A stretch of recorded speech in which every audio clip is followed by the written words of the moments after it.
watching a master at work.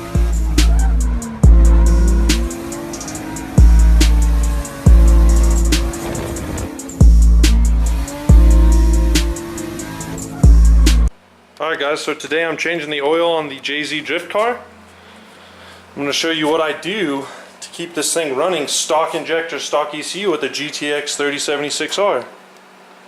So number one of a JZ is cooling, so I have a swirl pod set up that Junkyard Dave, Road Bash TV, David made, so it bleeds the air up top, and that's just a fill port with a blank cap.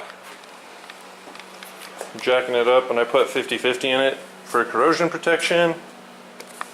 This filter down here is kind of a bitch just because it's in the way on a 240, so it like leaks all over, so make sure you put rags a bunch underneath it. But here's what I use. I use 1 can of BG motor oil additive, a supplement. It is, let's see where it, a hydro-treated heavy paraffinic petroleum distillate. And that, it just reduces the wear on your engine.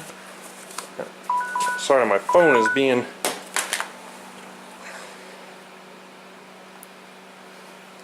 So it just reduces the wear on your engine because it builds up a barrier of zinc and molybdenum to anti-friction coating, basically. I use this K&N oil filter for an SC400 or a 96 twin turbo Supra because it's a higher capacity and it's metal interior, which is better than the cardboard. And I also use Shell T6 540. It is diesel oil. People can say what they want. The factory spec for this is 1030 for the JZ, the 1J, but that W number is for winter grade. That is the viscosity at 0 degrees Celsius or 32 degrees Fahrenheit. This does not apply on engine temperature. This is the one that applies on engine temperature. 40 grade is at 200 degrees Celsius or 100 degrees Celsius, so 212 degrees Fahrenheit. 5 is winter grade. 40 is operating temperature grade. So the factory's 1030. I'll lower the viscosity to 5W40. 5W is a thinner oil at startup. Obviously the winter grade is for bearing clearances. If you put a 15 weight in a car that calls for a 10 at 0 degrees, that will not work. That will cause some premature bearing wear. My whole methodology here is that 5 weight is thinner than a 10 weight, so it will get through your engine a lot quicker and not be as thick, and will lubricate smaller areas faster, like your oil squirters at the bottom of your main cap, stuff like that, where it takes a lot more time for the thicker oil to get through. And the reason why I use that 5W40 is because this thing sits a lot and it's in cold temperatures. In Colorado it's about 30 degrees right now, so, and 30, that's the factory temperature for the factory, you know, recommended use of the engine. Obviously I'm bouncing this thing off the rev limiter, so I'm going to increase the higher temperature wear for a 40 weight. And the T6 is actually a diesel engine oil, and my, you know, my methodology from diesel is a lubricant, gasoline is not.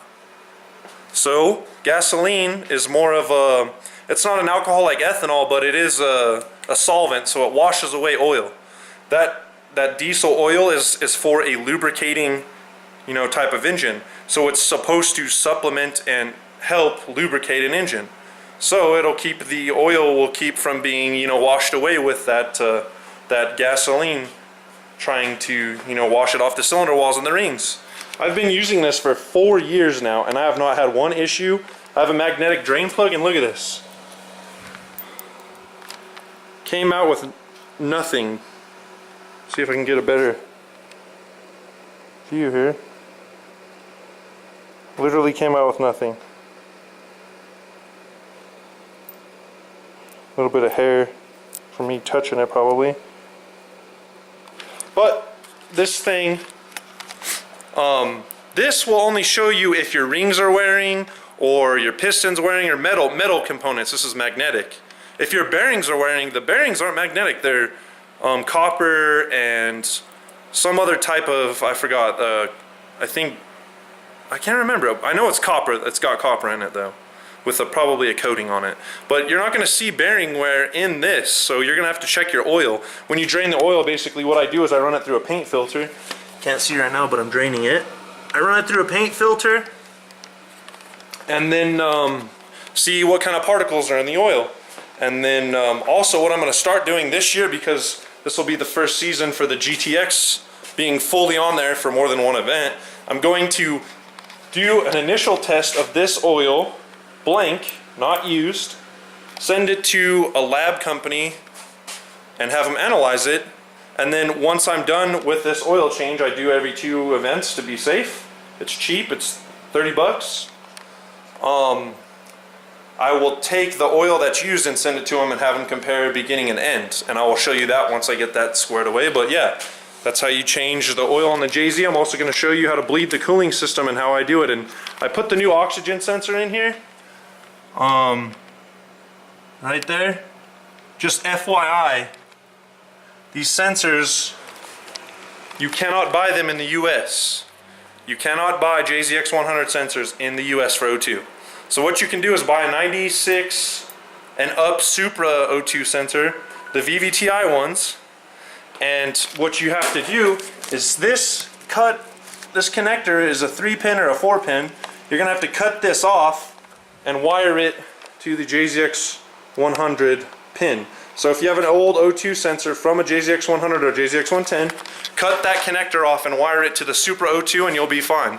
So you can get that rather than paying $200+ for a 1JZ VVTi O2 sensor from Denso. And they don't sell them in the US. So yeah, it's kind of just a little bit of a tip and a trick I'm going to give you there. But alright, so I got it all in there. What I do is I take that BGMOA and mix it in with the jug and then pour it in. So it takes 5 quarts and that supplement. I'm going to try and see if it'll warm up in this crazy cold. It's like 30 degrees. I need to fix that bumper. Zip tie's giving up on me here. Let's see. See if she's upset or excited today.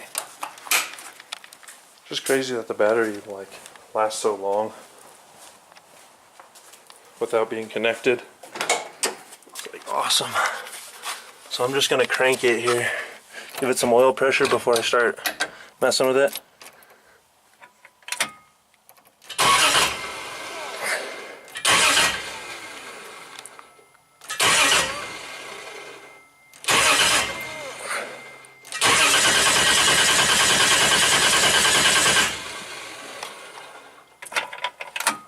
I'll turn the fuel pump on.